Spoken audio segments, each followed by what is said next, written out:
दोस्तों, आपने राजनीति और देशों की सीमाओं को तो हमेशा बदलते देखा है, पर क्या आपने कभी एक महाद्वीप को वास्तव में टूटकर अलग होते देखा है? ऐसा हो सकता है और इस वक्त अफ्रीका के साथ हो रहा है। 2005 में इस महाद्वीप के 60 किलोमीटर लंबे फैलाव में केवल 10 दिनों के अंदर एक बड़ी दरार देखी गई थी और तब से इस दरार का फैलना जारी है। आखिरकार जमीन के दो टुकड़े हो जाएंगे और एक बिल्कुल नए समुद्र का जन्म होगा। वैसे ये कितनी जल्दी होगा और अफ्रीका के लोगों के लिए इसका क्या मतलब होगा? आप देख रहे हैं SSR फैक्ट और ये है क्या हो अगर अफ्रीकी महाद्वीप टूटकर अलग हो जाए। हमारे ग्रह की सूरत लगातार बदल रही है। इसका श्रेय जाता है टेक्टोनिक प्लेटों में होने वाली हरकत को, पर ये बदलाव बहुत ही कम मौकों पर साफ नजर आता है। 2005 के बाद के सालों में अफ्रीकी महाद्वीप के कई देशों में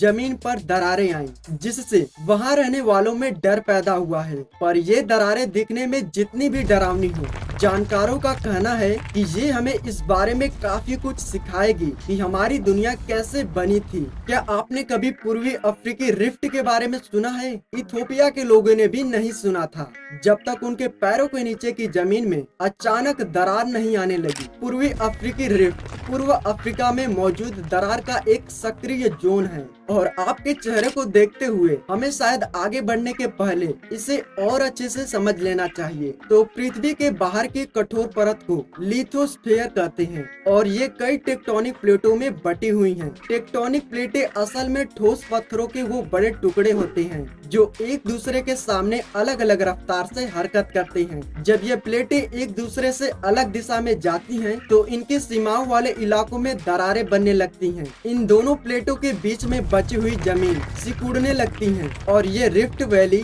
यानी दरार घाटी बना देती है। इससे दो प्लेटों के बीच नई सीमाएं भी बन सकती हैं। पूर्वी अफ्रीकी रिफ्ट के मामले में अफ्रीकी टेक्टोनिक प्लेट टूटकर दो छोटी प्लेटों में बट रही हैं, सोमाली और नुबियन प्लेट। तो क्या होगा जब ये दोनों प्लेटें टूटकर एक दूसरे से पूरी तरह से अलग हो जाएंगी? सबसे पहले तो ये हमारी नजरों के सामने नहीं होने वाला। सतह पर तेजी से दरारें आने के बावजूद भूवैज्ञानिकों का कहना है कि ये महाद्वीप करीब 1 करोड़ साल तक पूरी तरह से टूटकर अलग नहीं होने वाला। इस वक्त ये हर साल 6 से 7 मिलीमीटर की दर से फैल रही है। तो दिल थाम के मत बैठे रहिए। जैसे जैसे ये प्लेटें एक दूसरे से दूर जाएंगी, रिफ्ट वैली और गहरी डूबती जाएगी और रेड सी से बहकर आने वाला पानी एक नया समुद्र बना देगा। अफ्रीका बहुत छोटा हो जाएगा क्योंकि दक्षिणी इथोपिया और सोमालिया के हिस्से अलग होकर एक नए द्वीप को जन्म देंगे। तो तब तक हमारे लिए इसके क्या मायने होंगे?